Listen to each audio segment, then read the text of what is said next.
ఉంటున్నాయి.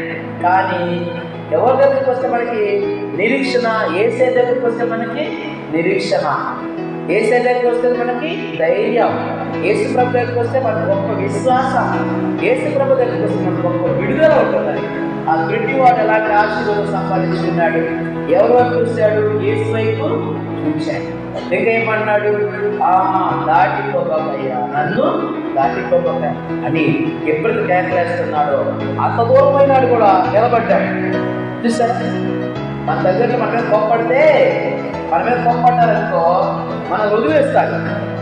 యేసే వదిలిపెట్టాడా? వదిలిపెట్టలా. ఆయన జాలి గల ప్రేమ గల దేవుడు. అందుకని ఇక్కడ వచనంలో కొట్టుకుంటాం, అవమానాల నా బ్రతుకే ఆవేదనలే నిన్ను వెతికే, నీవు రాక దిక్కులేక దీనమైపోయే, అవమానాల నా బ్రతుకే ఆవేదనలే నిన్ను వెతికే, నీవు రాక దిక్కులేక దీనమైపోయే, నా కోసం నువ్వు వస్తావని, నా ఆశని వింటావని, నా కోసం నువ్వు వస్తావని, నా ఆశని వింటావని ఎదురుచున్నాను,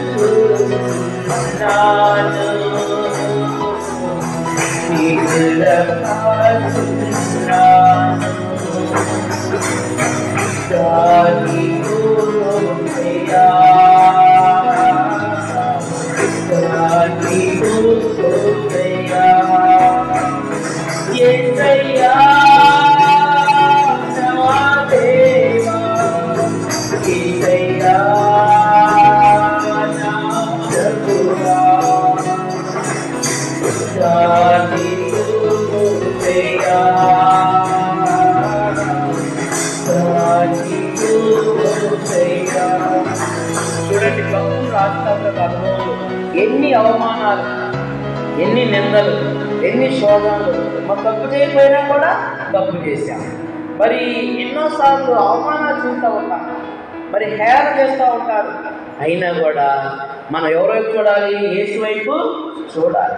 ఆయన మన కోసం నిద్ర పడ్డాడు కదా, మన కోసం అవమానాలు పడ్డాడు కదా, మన కోసం ముఖం మీద ఉరివేయి పడ్డాడు కదా, మన కోసం కాళ్ళతో చేతులతో ఇక్కడ మేకులు పట్టాడు కదా, మన కోసం రక్తం దాచాడు కదా. అన్ని అవమానాలు చెందితే మరి ప్రభువు ఆ పరిశుద్ధుడు అవమానం చెందాడు. మన పాపులని చూడు, మరి మనం ఎంతటి వాళ్ళని.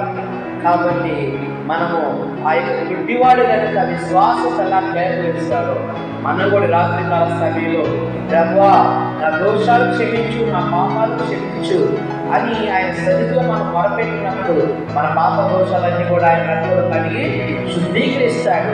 ఆయన బిడ్డలుగా మనల్ని చేర్చుకుంటాడు. అంతేకాదు మీ యొక్క కుటుంబం కోసం, తల్లిదండ్రుల కోసం, సంఘం కోసం, ఇక అనేక మంది వరకు మనం ప్రార్థించవాలని మనము ఉందా. జక్కయ్య అనేటువంటి ఒక పొట్టి జక్కయ్య ఉన్నాడు. ఆయన కూడా ఎదురు చూస్తాడు ప్రభు వరకు. ఆయన యేసయ్య ఆ దారిలో వస్తున్నాడు. ఆ దారిలో వస్తుంటే యేసు ప్రభు కనపడ్డని చెట్టుకి కూర్చున్నాడు. చూడు, చెట్టుకి కూర్చున్నాడు. షార్ట్ మ్యాన్, పుట్టోడు చెట్టుకి కూర్చున్నాడు. ఎక్కడైనా చెట్టు ఎక్కామంటే యేసు ప్రభు ఈ దారిలో వస్తున్నాడు, ఆయన చూడాలి కాశ ఎదురులో వస్తున్నాడు. మనం కూడా ఎవరికో ఎదురు చూడాలి? యేసయ్య వరకు ఎదురు చూడాలి. అక్కడ నడుచుకుంటా వస్తాడు ప్రభు తెలుసు కదా, చెట్టు మీద జక్కయ్య ఉన్నాడు తెలుసు కదా. అలా చూస్తాడు, ఏ జక్కయ్య ఎందుకు దిగిరా అన్నాడు. ఎవరు స్తోత్రం చెప్పండి, హల్లెలూయా. కాబట్టి ప్రభు నీ గురించి తెలుసు, నా గురించి తెలుసు, మనందరి గురించి యేసయ్యకి తెలుసు. కాబట్టి మనం ఏం చేయాలంటే, ప్రభువా నేను నా యొక్క బలహీనతని, నా తప్పుని నేను ఎన్నోసార్లు ప్రభువా నేను వ్యతిరేకంగా పాపం చేశాను, తప్పు చేశాను, నిన్ను బాధ పెట్టానయ్యా ప్రభువా యేసయ్య చూసి విశ్వాసంగా ప్రార్థన చేసినప్పుడు ఆ యొక్క జక్కయ్య దిగిరా, ఈరోజు నీ ఇంటికి రావాలంటున్నాడు. వాళ్ళందరూ అంటున్నారు, వీడు గవర్నమెంట్ వాళ్ళ దగ్గర లక్షాలు తీసుకుంటాడు, చాలా పాపాత్ముడు అని అందరూ చెబుతారు. కానీ యేసయ్య ఏం చేశాడు? యేసయ్య ఏమన్నాడు? నేడు నీ ఇంటికి గొప్ప రక్షణ వచ్చిందన్నాడు. ఎవరు స్తోత్రం చెప్పండి. హల్లెలూయా. చూడండి, రక్షించేవాడెవడు? ప్రభువే. ప్రభు మనం రక్షిస్తాడు. ఎంత పాపికైనా యేసయ్య దగ్గర ఉచితమైన రక్షణ. కాబట్టి మనం ఏం చేయాలి? ఆయన చూసి ప్రభువా నన్ను దాటిపోతాయ్యా, నా ప్రార్థన చెయ్యా, నా దోషాలు క్షమించయ్యా, నా బలహీనతలు క్షమించయ్యా, నన్ను నీ బిడ్డగా చేసుకోయ్యా మనం ప్రార్థన చేసినప్పుడు ఆ యొక్క పెట్టుబడికి పల్లెలాగా వచ్చినాయి. ఎంత ఆశీర్వాదం వచ్చింది. అలాగే మరి చక్కగా పొట్టివాడు ఆయనకి ఇలాగ రక్షణ ఇచ్చాడు దేవుడు. డబ్బులు తీసుకున్నాడా? తీసుకోలా, ఉచితంగా ఇచ్చాడు. ప్రభు ఉచితంగా ఇచ్చాడు. కాబట్టి నా యొక్క కోర్చువాడిని నేను ఎంత మాత్రము తోసివేయనన్నాడు. చూడు ఎంత ప్రేమ గల దేవుడు.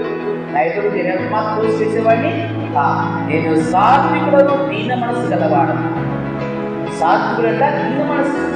ఆయన దేవుడై ఉండి ఈ లోకాన్ని ఎలా వచ్చాడు? తగ్గించుకుని దీనుడిగా వచ్చాడు. మరి మనం ఎంత కావాలని, అసలు మనం ఎంత కావాలని కదా. మరి ప్రభు ఒక మాట అన్నాడు, ఏమనంటే మీరు మారు మనసు పొంది చిన్న బిడ్డ లాంటి వారైతే తప్ప. అది ఒక కొడుకున్నట్టు చిన్న బిడ్డ, మరి మన శిల్పు ఇలాంటి చిన్న బిడ్డలు అలాంటి మనసు ఉండాలి. అలాంటి మనసు ఉంటే తప్ప మీరు పర్వత రాజ్యంలోకి ప్రవేశించాలన్నారు వాళ్ళు. కాబట్టి చిన్న బిడ్డ లాంటి మనసు మారు మనసు పొంది ప్రభువా నన్ను దాటిపోతాయ్యా, నన్ను క్షమించయ్యా, నా దోషాలు క్షమించయ్యా, నా పాపాలు క్షమించయ్యా, నీవు నా రక్షకుడివి, నా హృదయంలో అని మనము ప్రార్థన చేసినప్పుడు గుడ్డివాడు ఎలా ఆశీర్వదించబడ్డాడు, జక్క ఎలా ఆశీర్వాదం పొందుకున్నాడు, అలాంటి ఆశీర్వాదం మనము సంపాదించుకుంటాం. దేవుడు మనకు అనుగ్రహించుగా ప్రార్థన చేస్తున్నాం. దయచేసి